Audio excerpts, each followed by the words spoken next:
wawancara akan kita mulai dengan pertama-tama. Mari kita bertanya. Ada di antara kalian suku Karo? Ada. Apa markamu? Ginting. Oh, Ginting Kai. Ginting Kai. Ginting Munte. Oh, Ginting Munte. Oh. Perkenalkan, aku Bolang Tarigan. Gelarku Mas daerah Marcapada, aku lah sebut Bolang Tarigan. Biasanya entah kali ke sada marga rasaku termasuk Kempu. Waktu masa penjajahan dulu, waktu masa penjajahan dulu, kalau kakek masih ingat. Apakah pada masa itu bisa terbilang sama seperti masa penjajahan zaman Belanda? Sebelumnya, pada masa penjajahan zaman Belanda dan Jepang, kakek rasa sama? Sama atau beda? Belanda dikalahkan oleh Jepang. Itu. Tapi perjanjian sekutu internasional curang. Maka dibomlah dua kota negara Jepang itu yang menghasilkan dan memamerkan rakyat, yaitu satu namanya Nagasaki, kota Nagasaki, kedua Hiroshima.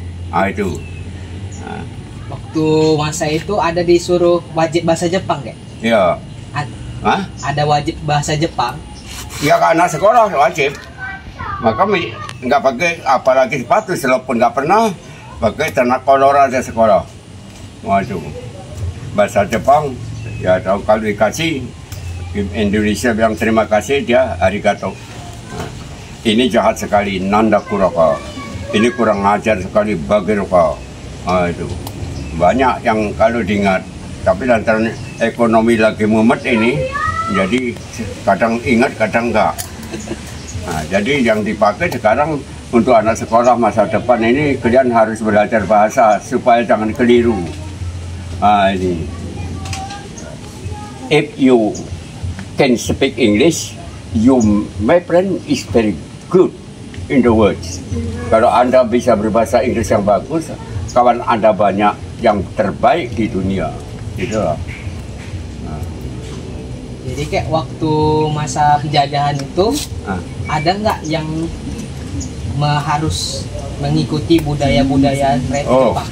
Kalau zaman Belanda tidak, kebudayaan suku bangsa Indonesia dibebaskan. Seperti kalau orang Jawa, ludruk, ketoprak, wayang kulit, wayang uwong, wayang golek, itu tidak ada larang-larangan. Kalau di suku kampung, ya ronggeng kampung tidak dilarang. Karena itu menghibur, itu seni namanya. Jadi apalagi yang kalian tanyakan? Ada lagi? Kakek tahu lagu-lagu zaman dulu gitu, kek? Lagu-lagu zaman dulu. Ya, lagu-lagu pertama Jepang ya. Ya. Jepang namanya Radio Taisho. Radio Taisho Purnama Iro Ima Sairo. Itu. Tapi kalau dem panjang. Dem mushi kata sumori omae no metama wa doko ni aru suno dashi ari dashi atama dashi. Itu senam pagi. Lagu habis upacara di sekolah nyanyi lagi. Nyanyi Jepang. Kalau nggak salah ada 5, tapi yang awak ingat hanya cuma 3, kadang 4 itu.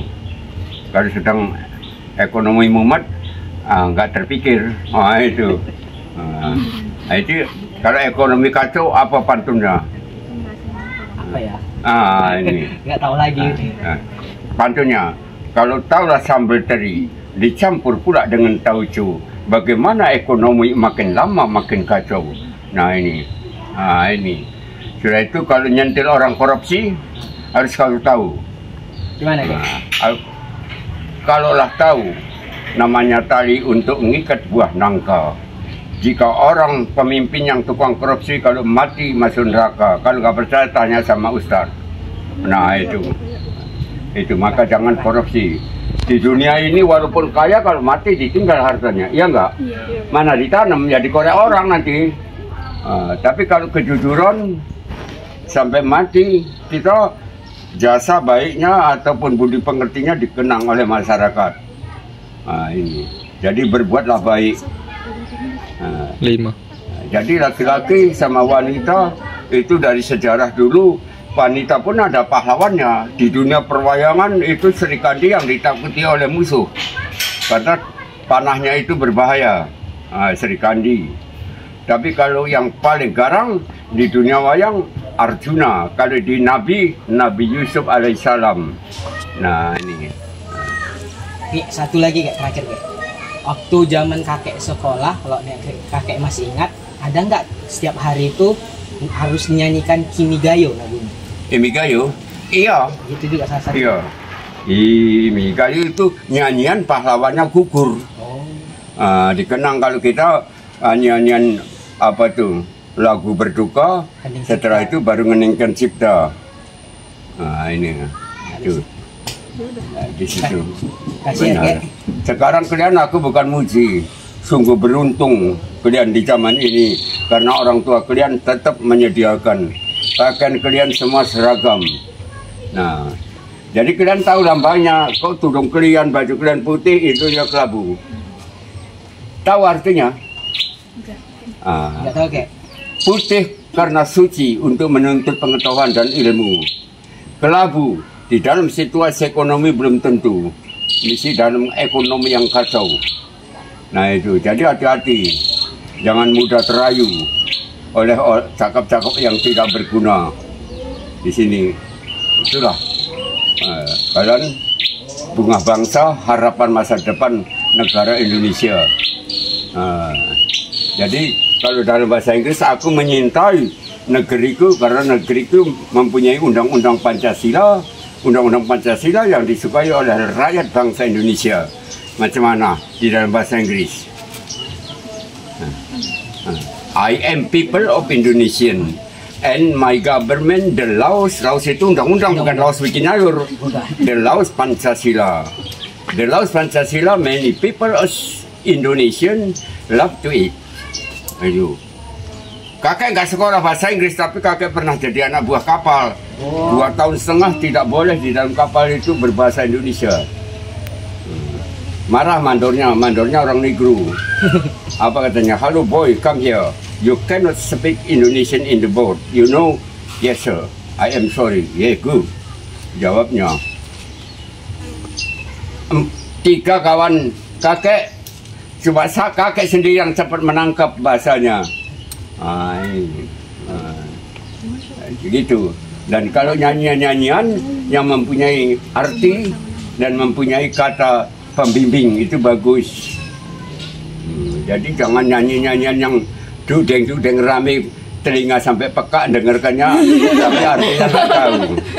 Nah itu jangan, karena itu nyanyian itu adalah artinya roh kalian itu kepingin bergembira dan tidak tersinggung siapa-siapa. Kalau gendong anak kecil ya dialah yang menjadi untuk menghibur dia. Nah, jadi jangan asal nyanyian nggak ada artinya, jangan dinyanyikan. Bukan kakek melarang, tapi rasanya nggak berguna mulut itu mengeluarkan kata-kata. Nah, jadi kalau gitu aku ngomong gitu dalam bahasa Inggris, iya, di dalam bahasa Indonesia aku akan mengerti macam mana itu. Saya akan mengerti. Yes, I dear and I understand you speak with me. Tuh. Kakak baca koran ada bahasa Inggrisnya, orang-orang yang di warung itu selalu bahasa Indonesia apanya karunya kopi itu olah kam galari aku galarisa teruskan ke cerita Dundai itu dalam bahasa Karo. Ini. Jadi maksudnya bagus. Coba macam kerahan. Semuanya bersatu. Bahasa Karo, 1, 2, 3, 4, 5, 6, 7, waloh, siwah 10. Kembali kan ke 10. Bahasa Jawa itu juga gitu. 1, 2, 3, 4, 5, 6, 7, 8, 9, 10. Balik 10. Itulah persatuan tadi. Ini. Jadi jangan salah paham kalian. Kalian generasi muda harapan kami. Penjaga negara ini dan penerus menjadi pemimpin bangsa. Bersifat budi luhur, semoga Allah memberkati apa yang kamu kerjakan. Amin. Gitu. Amin ya. Jangan lupa-lupa lah, nanti disokok aja 1 juta terus lupa. Ini kalau uang mudah dicari, tapi kalau pahala sulit dicari. Maka itu harus kita bawa nanti mati, pahala yang membela kita. Nah, jadi apa lagi? Jadi ini kayak ada tadi waktu bilang nama sama umurnya pun. Umur. Nama kak. Kakek lahir tanggal 1 Januari tahun 1934. Nama kakek panjangnya?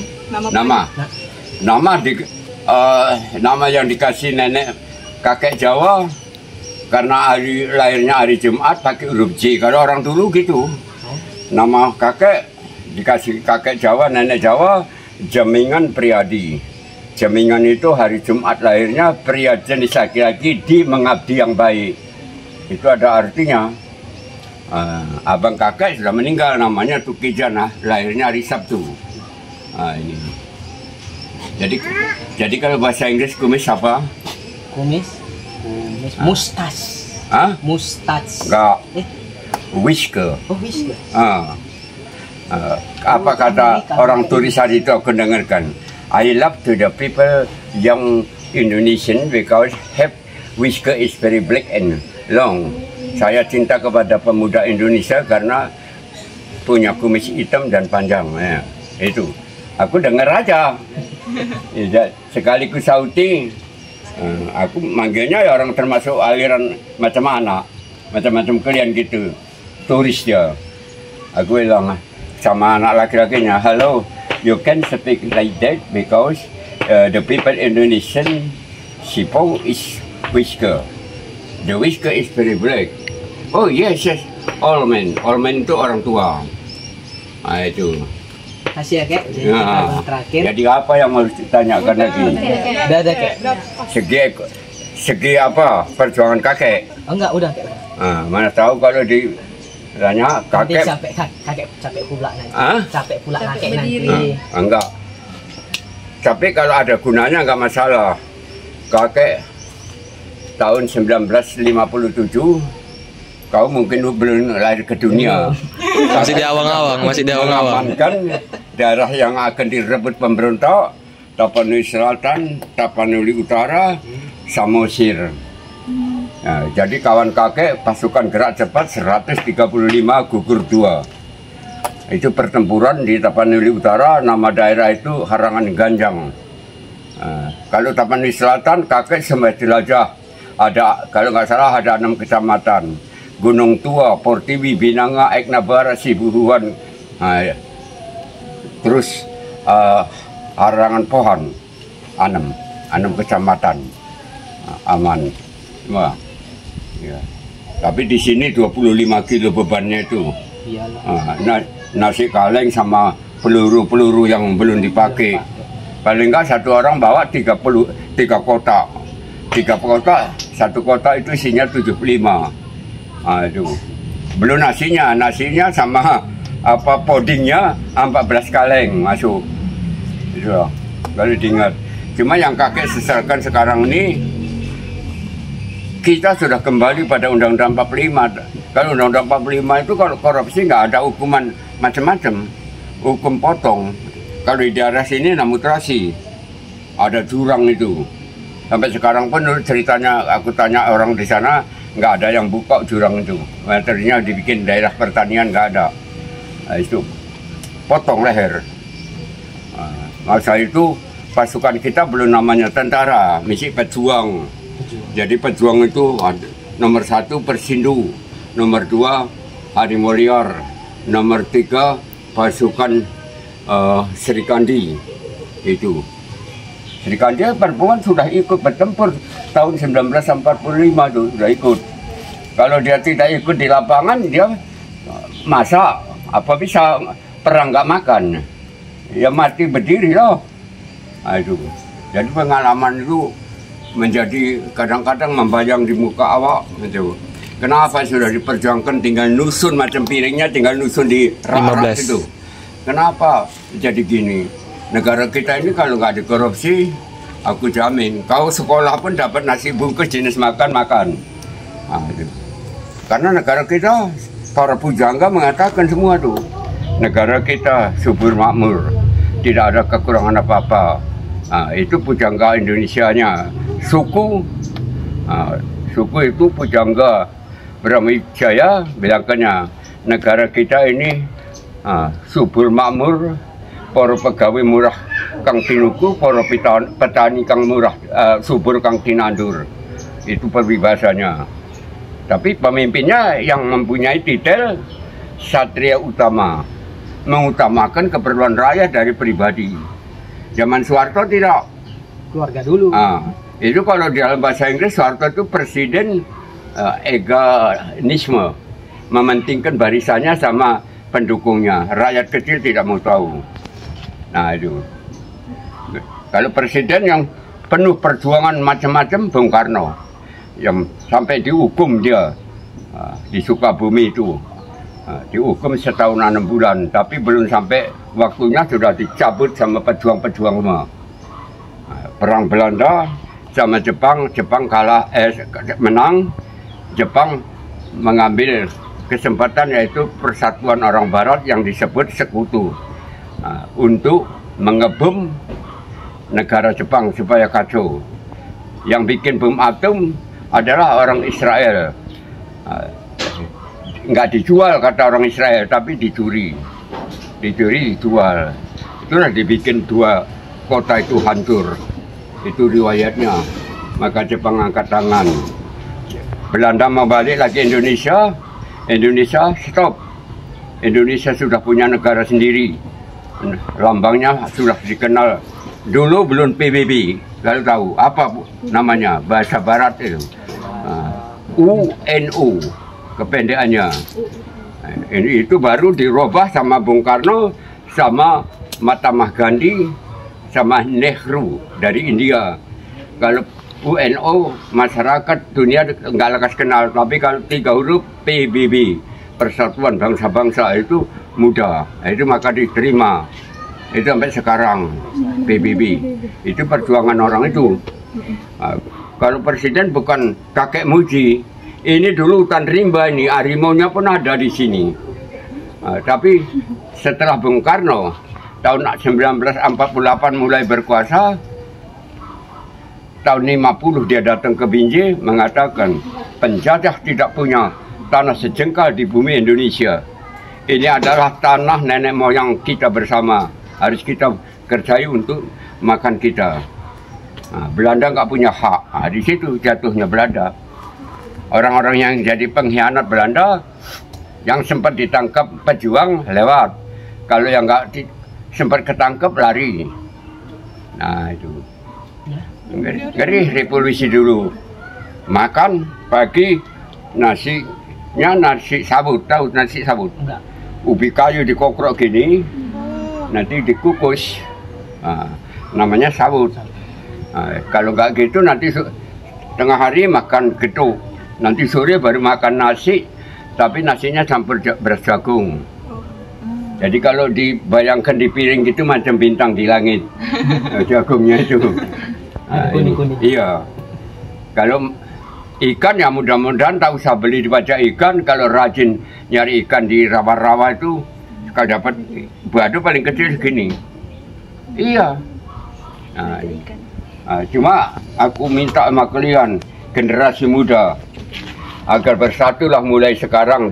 Mesti kalian belum mempunyai tanggung jawab rumah tangga, bersatu, menyadari perjuangan apa yang bagus untuk siapa, itu harus tahu.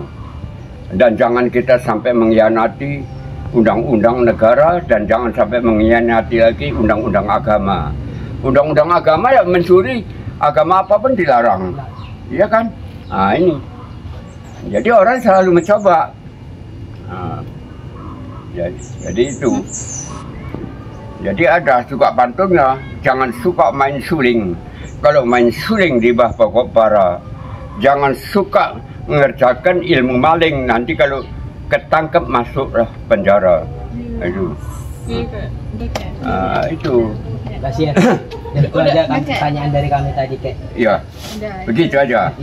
Ya gitulah. Aku pun ya minta maaf sama kalian.